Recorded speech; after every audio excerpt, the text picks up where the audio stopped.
ɓure capaje saabima maydele kewde nder ngal diwal hakkudere Mali laawi ngo wuro no uddama en keɗo seede hoɗuɓe e nder ngoɗo wuro hare to goma funnangue RDC waɗi hitande kañumne murtuɓe M23 e konukoɓe Congo no nangodiri peeje e jewten ana mbaɗa gam ittude ɓiɓɓe diwal ngal eɗi fitnaji kono ha hande ala taw ko laati nanodira ronkama heɓede hande e janggo horeɓe Sénégal eɓe Maroc jewtan to Rabat leydi Maroc fanare nde jonde ko ɓeydude jokkodiral hakkude leydi ɗiɗi ɗe duuɓi sappo e tati ko nde jonde waɗani hikka noon ene waɗa e sahade fitinaji waɗi e timmal Coupe d'Afrique des Nations 2025 hakkude diɗɗe ɗe leydi ɗiɗi tedduɓe bisimilla mon on calminama on jurama on jettama bisimilla mon e ley kabaruji ɗi to Mali puɗɗotoɗen hande nogas e jeegom lewru goo ɓuuru waɗi lebbi jeetati ko wuuro Diafra be nder cercle tenen ku diwal Mopti no woni uddere jenim ngakkere nguure e cafaji saabima maydele kewde nder ngal diwal hakkudere Mali joguiɓe kaɓorde no uddi dendagal laawi fewde ngo wuuro gam ƴewtude peeje ɗe caɗele hoɗuɓe e nder ngal diwal ndewata ko e maayo fewde masina e dow ɗum kadi pelle joguiɗe kaɓorde jani e dow mabɓe neɗɗo goto maayi hen joyo barmi keɗoɗen seedago goto e hoɗuɓe e nder ngo wuuro Diafraɓe Jafaraɓe bi ati foko gal alhaalima Jafaraɓe woni e muɗum hande o caɗele ɗe mbawata haalede ɓiɓɓe wuro ngol leɗɗe gonɗe e ley galleji mabɓe ɗi woni ko ɓe taƴata soɓe defira min jatim ɗin wuro ngo miɗo wawi wiide on hande pharmacie amen o leɗɗe ngala hen min meeɗali heɓude ɗum ballal laamu ngu e on fonno homo fuu e dow bawɗi muɗum wuuri hande na e seeɗa seeɗan ko homo fuu sakira e muɗum nellata ɗum e nde uddere yimɓe hewɓe mayi hen yimɓe ana jahanno wakkatiji masina waddoyde nguure e jahangol mabɓe cakitigol ngol laanaji ɗi kippama neɗɗo goto jatini mayi hen yimɓe joyon woɓɓe mbarmi ɗum tinni kulle ɗe foof fey hunde wawa ka sodede hande Jafaraɓe ko sodete no nogay laati ke daɓe no andirɗon ni coggol ɗi foof ɓeydike hande ɗo min goni ɗo fe min mbawata yaltude wuro ngo yaade kilométre uji ɗiɗi e Jafaraɓe ana tiiɗani min saabi yimɓe joguiɓe kaɓorɗe goni e laawi ɗum keɗiɗen ɗo goto e seedeɓe tawaɗo toon to Diafraɓe e leydi Mali to RDC Congo kadi ko hande waɗi hitande ko hare ngoma to funnague leydi ndi fuɗɗino jaggodiral mawgal hakkude murtuɓe 23 e konunkoɓe Kinshasa hitande ko peeje jewte ana mbaɗe gam ittude ɓiɓɓe diwal ngal e fitinaji kono ha hande ala hen taw ko laati guila e pottite to dawlaji deddude Amérique ha to Qatar nanodiral ronkama heɓede gam serdude murtuɓe 23 ɓe Rwanda wallata e konu leydi ndi e ballal yarlitiɓe wiyeteɓe wasalendo en keɗoɗen Bokartal nde hitande ujune ɗiɗi e nogas e joyi so tawi wonko ɓuri nanede to funnangue leydi RD Congo e diwal Goma ko kure murtuɓe M23 e konunkoɓe Kinshasa e ballal leydi Rwanda to banggue M23 e noddirteɓe wasalendo en to banggue konunkoɓe ɓe hare wande hande hitande ko finoɓe e diwal Goma ina goni e ɓittere jewte kewɗe mbaɗama gam kaɓorɗe ɗe ñippine kono ha joni ɗum laataki taw e lewru jeegoɓuru hitande ujune ɗiɗi e nogas e joyi e nanodiral sifama hakkude Kinshasa e Kigali to Washington lamargo dawlaji dentuɗo Amérique e ballal Donald Trump hoorejo leydi ndi e lewru sappo e goɓuru jewte goɗɗe joyitiɗe e toɓɓe jeetati waɗama to dowa leydi Qatar hakkude ardiɓe RD Congo e murtuɓe M23 toɓɓe ɗiɗi sifama e majje heddi jeegom podnoɗe sifede e lewru sappo e goɓuru hitande ujune ɗiɗi e nogas e joyi gila nden ɗe cifaka kono kabaru goɗɗo heɓaka holde jewte ɗe jokkata to dowa dental leydi Afrique UA nana waɗa hen peeje kono nanodiral labgal waɗani on banggue kadi alhaali nde hareta Goma fuɗnague leydi RD Congo ma yewte ko yaaji e potital hooreɓe leyde dental UA ndu lewru ɗiɗaɓuru e hitande ujune ɗiɗi e nogas e jeego toon to République démocratique du Congo nde hare waɗude balɗe nayyi nokkuji payodinɗi wuro ngo foof udda ko wayno bowal laaɗe diwoje diwal ngal murtuɓe 23 e ballal leydi Rwanda kepti diwal ngal ha laaɓi o biyeteɗo Viviane Van de Père nultodiraɗo goomu windere omo wonno ngoma e saaha nde hare nde omo artana en eɗe balɗe nayyi hare to funnague leydi République démocratique du Congo ko Pacette Ligodi. La bataille de Goma en janvier 2025, nous ne l'oublierons jamais. Hare Goma e hitande ujune ɗiɗi e nogas e joyi min jejjita ɗum gila e ɓiɓɓe diwal ngal haɓetanoɓe e banggueji ɗiɗi ɗi foof ha e konunkoɓe fedde ONU nde hare ko hare ɓurde hulɓinade e karele ɗimin meeɗi yiide ɗe foof e nder leydi RD Congo so nde yerodirama e hare watnode e diwal Goma e hoore mum hitande ujune ɗiɗi e sappo e ɗiɗi aɗa wawi wiide nden hay hunde wonani ngol ɗo wonno ko hare e nder wertago diwal ngal foof kadi nde juuti no feewi woni ɓiɓɓe wuro ngo woni umminenoɓe MONUSCO arnoɓe rende ɓe hay goto e mabɓe wawa yejjidde ɗum yehino ha e diwal ngal hay goto waƴano ko hay hunde so wona yo hare nde darto kala ɗo neɗɗo wawno wonde e diwal he ina nanatno piyanɗe kuliyankoɓe ɓe e konunkoɓe ɓe wondude e yimɓe dogannoɓe gam dandude koye mumen arannoɓe suurade e konunkoɓe MONUSCO d'accorde amen nde heewi no yimɓe arɓe safrade e arɓe molade nde hare hulɓinanoma sanni. Il y avait donc un véritable sentiment d'urgence et une intensité sans précédent. keɗiɗen ɗo ko Viviane van de Per nultodiraɗo goomu windere toon to funnague république démocratique du Congo e fandu haala biyeteɗo patient ligodi RFI francire Soudan du Sud imminaɓe fedde gottago windere oni jertini hanki alete alhaali ndi leydi e wiideɓe hertoriɓe ɗe gueɗe no gasa si wiideɓe hewɓe mbare torle e nder ndi leydi Soudan du Sud eɓe cikki kadi haare leñamagu kubtidingu waɗan toon to Soudan du Sud fewde ɗi fitinaji konu Soudan du Sud namdimo hoɗuɓe nder diwe tati immade e muɗum horejo commission halfinaɗo daranade hakkiji yimɓe e nder cimtol holli kulol e fayre jogui e ɗi fitinaji to jongle e siftinde ko konu leydi ndi yaaduɓe e horejo leydi ndi Salva Kiir e konunkoɓe yaaduɓe e sukko horejo leydi ndi hono Riek Machar goni e haɓɓude Riek Machar kam no nanga gila lewru tataɓuru faltidu omo tuma wargoji kulɓiniɗi to Nigeria gouverneur diwal Kano Abba Kabir Yusuf tawtan altine hande fedde politique ardide Nigeria ɗum woni APC ɗum caggal nde o nantini immade e fedde lundide laamu Nigeria NNPP e timmore yontere nde e nder cimtol Abba Kabir Yusuf ardi diwal ɓurgal jogade sembe e dawro leydi ndi o nantini o kabaru sahande namde goɗɗe e alhaali woteji kanɗi waɗude e hitande warore nde keɗoɗen Minati Diallo. Abba Kabir Yusuf natan hande e fedde dawro laamu ngu APC e wi gouverneur Kano o immade o anniya woni wallude ɓantare diwangal e banggue nanodiral hakkunde ɓiɓɓe Kano e laamu Nigeria o holliti ɗamminare makko e wonude e nde fedde APC nde horejo Nigeria ardi laato sababu tabintinde e oje ɗe mo jogani Kano tenti e banggue moƴƴingol laawi ɓeydugol dabareji ndenagu kañum e ɗaɓɓude gollidinɓe e banggue ɓantare diwangal Abba Kabir Yusufu nantini saabe wayde nanodiral makko e yimɓe fedde NNPP lundine laamu ngu kañum e cergal miijoji e fannuji kewɗi woni sababu yaltugol makko e nde fedde politique ƴowgol Abba Yusufu e nde fedde lundiɓe laatike sababu so députéɓe noga e goho ɓattiɓe mo kañum e hooreɓe capanɗe nayon no deeɗe jokkude e makko joni wana goho gouverneur o ana nata e nde fedde dawro APC e hitande ujunaji ɗiɗi e sappo e nayyi o wonino hen ɗum laatike sababu heɓugol makko polgu e woteji arani hunde ko hokkimo laatade sénateur darde nde Abba Yusufu tottuno mawɗo makko Rabiu Moussa ardiɗo NNPP gouverneur Kano ɓami anniya yaltude e nde fedde lundiɓe sahande laninal woodi alhaali woteji kanɗe waɗude e hitande warore nde e nder Nigeria. RFI. to Maroko ko hande jonde sappo e joyi ɓerde jokkodiral hakkude Sénégal e Maroko fuɗɗoto nde jonde waɗata ko duuɓi sappo e tati caggal jonde sakkitinde nde horejo jagorɓe Sénégal Ousmane Sonko ina tijja e ñalawma o hande toon to Rabat lamorgo Maroko nde jonde noon waɗata koye sahande fitinaji mbaɗi hakkude jingganoɓe Sénégal e ɓe Maroko e alhaali timmal CAN 2025 Alo Seni Ba ko hande janggo laamu Sénégal e ngu Maroc jokkata jewte mabɓe jewtiɗe hooreɓe jagorɓe ɗe leyɗe woni Ousmane Sonko e Aziz Akhanous puɗɗuno e téléphone ɗum ko ñande alarba jawtuɗo o wonno e nden yewtere e téléphone Ousmane Sonko e Aziz Akhanous manti jokkodir tarihiyankoje gonɗe hakkude Maroc e Sénégal fandare nde jonde fuɗɗotode hande ko ɓeydude e sembinde jokkodiral ɗe leyɗe ɗiɗi to banggue diini faggudu neɗɗiyankagal tugnati e cimtol laamu Maroc jonde mabɓe sakkitinde wonno ko e hitande ujunaji ɗiɗi e sappo e tati fodde nanodire sappo e tati e banggue jangde faggudu cellal e pinal cifonoma e nden hitande ko nden kadi ɗe leyɗe ɗiɗi kesɗitini jokkodiral mabɓe jokkodiral ngal ɓe jiiɗi wona jeeɓetegal e nder Afrique hono no nden jonde ni jonde hikke nde kadi artat e peeje eɓɓunode e jonde sakkitinde nde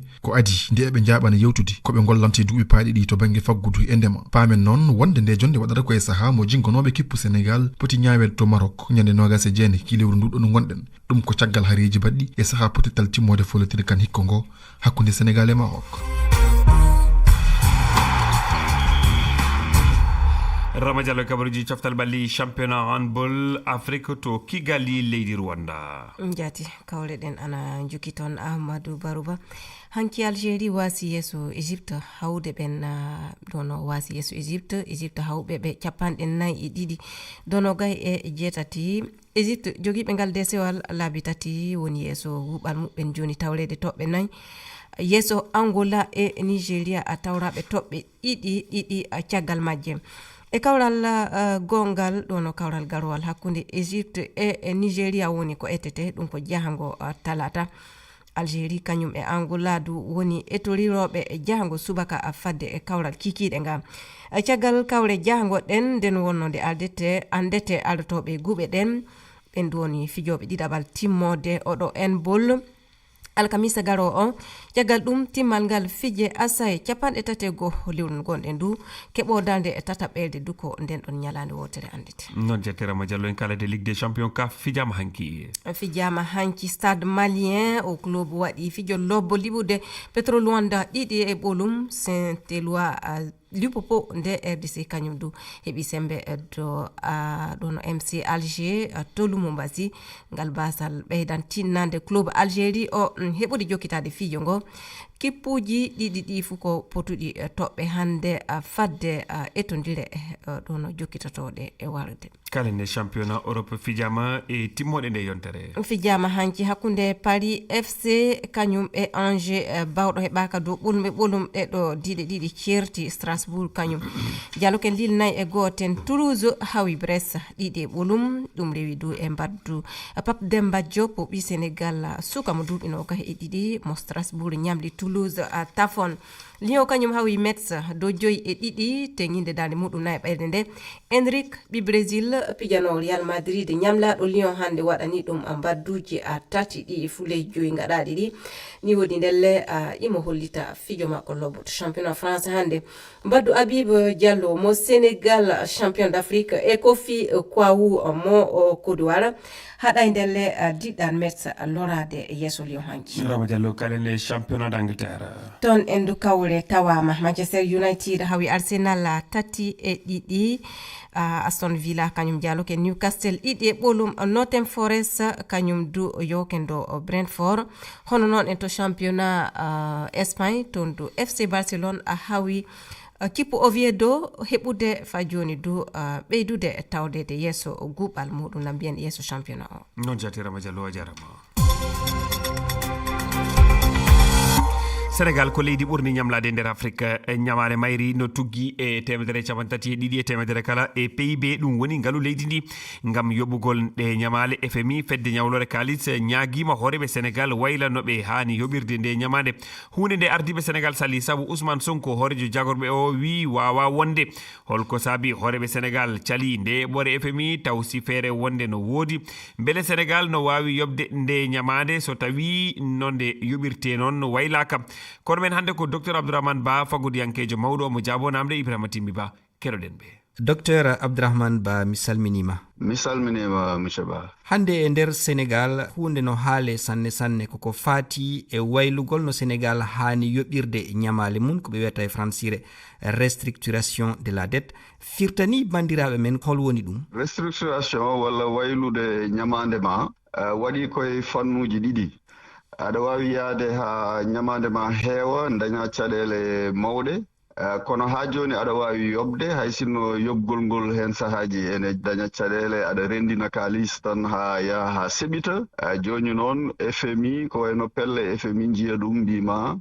ya wat feere mbayla ñamande ma gila a dañani caɗele ɗum way kono prévention ni joni noon aɗa wawi yaade noon ha caloɗa waylude law jaha noon ha yobde ko heewi yonto donka yobde ɗum woni défaut de paiement ɗum ɗon noon so ari leydi ndi ko caɗele par ce que ɗum wonata ko waylugol ganduɗa hoorema koko watte alay sago woni restructuration post défaut forcé mo Sénégal joni o komo ganduɗa ko waylugol ngol ganduɗa ko heblanade hade caɗele arde Sénégal joni koye marché UEMOA tan heɓata kalis te e 2026 eɗen poti yobde ujunnaje 5.490 milliards ko fate ñamale e ɗeɗon ñamale noon ne waɗi hen ko wiyete eurobond